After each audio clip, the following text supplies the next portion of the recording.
Assalamualaikum warahmatullahi wabarakatuh.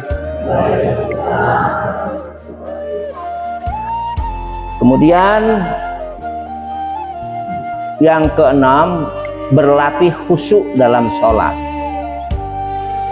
Jujur, untuk khusyuk ini dari mulai takbir sampai takbir, dari takbir sampai salam, entah di rukuknya, entah di sujudnya, entah di berdirinya, ada aja kepikiran yang lewat di otak kita. Ayo, siapa yang dari takbir sampai salam fokus terus? Ayo, sopo wonge? Ono, mesti ono kepikiran orang ketang sekelebatan mikir apa? Mikir auning, mikir galvalum, mikir kunci mau ningen dio, mesti lewat. Balikin lagi, maka orang sholat itu berjuang. Hakikatnya orang sholat itu berjuang, cuman kita nggak sadar. Begitu dibawa pemikiran yang lain, kita ngikutin, akhirnya rakaatnya lupa.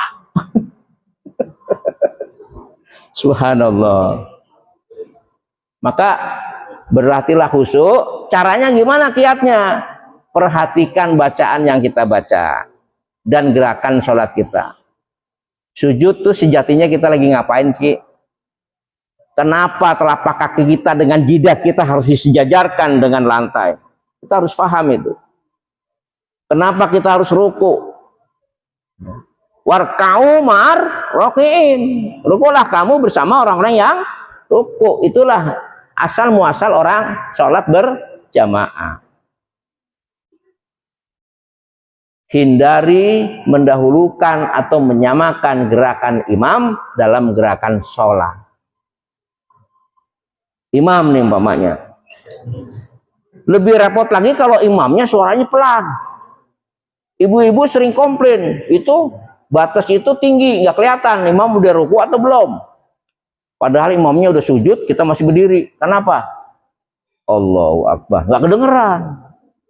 Maka orang jadi imam itu syarat yang pertama, vokalnya harus terdengar oleh makmum. Ya. Kalau memang suaranya nggak bisa kenceng, pakai speaker nggak apa-apa. Maka begini halo kenceng, gitu loh.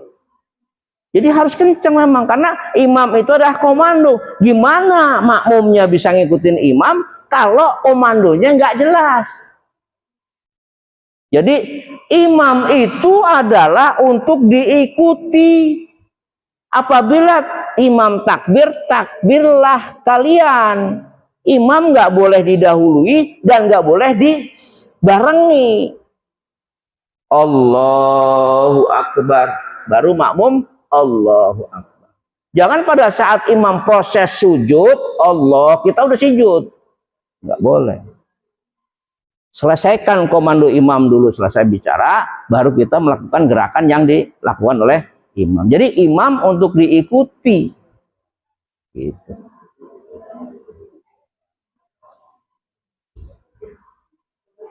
Kemudian yang ke-8, tadarus Al-Quran. Tadarus Al-Quran itu deres. Ya. Tadarus asal kata dari darosa. Ya. Belajar. Darosa yadrusu madrasah. Nah gitu kalau bahasa Arabnya. Belajar, ya, mempelajari, tempat belajar. Maka madrasah itu asal kata dari darosa, pekerjaan belajar, namanya tadarus.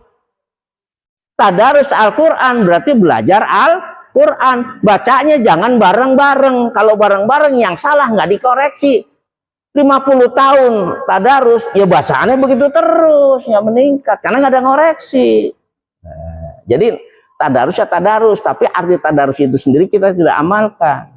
Jadi yang namanya tadarus itu adalah belajar Al-Quran dengan disimak sebagai upaya perbaikan bacaan agar lebih baik. Jadi dari tahun ke tahun kita meningkat. Kalau tahun ini kita baru bisa seperti ini, tahun besok harus meningkat, tahun besok meningkat lagi. Maka insya Allah kalau orang sudah seperti itu selalu melakukan perbaikan, kita mudah-mudahan dimasukkan oleh Allah yang masuk surga tanpa hisab.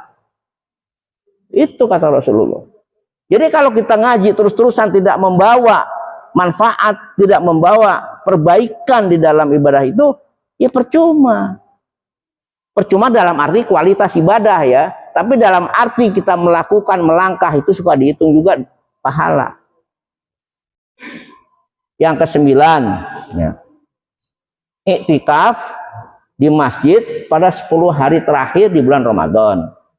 Untuk apa iktikaf? Berdiam diri di masjid, merenung, ya, bukan tidur, merenung, tafakur, bentuk upaya mendekatkan diri kepada Allah dengan zikir, berdoa, taklimul Quran dan lain sebagainya yang kira-kira bermanfaat buat kita. Nah, 9 poin inilah yang mungkin bisa kita lakukan di bulan Ramadan besok. Subhanakallahumma wa bihamdika asyhadu an la ilaha illa anta astaghfiruka wa atubu ilaik. Assalamualaikum warahmatullahi wabarakatuh.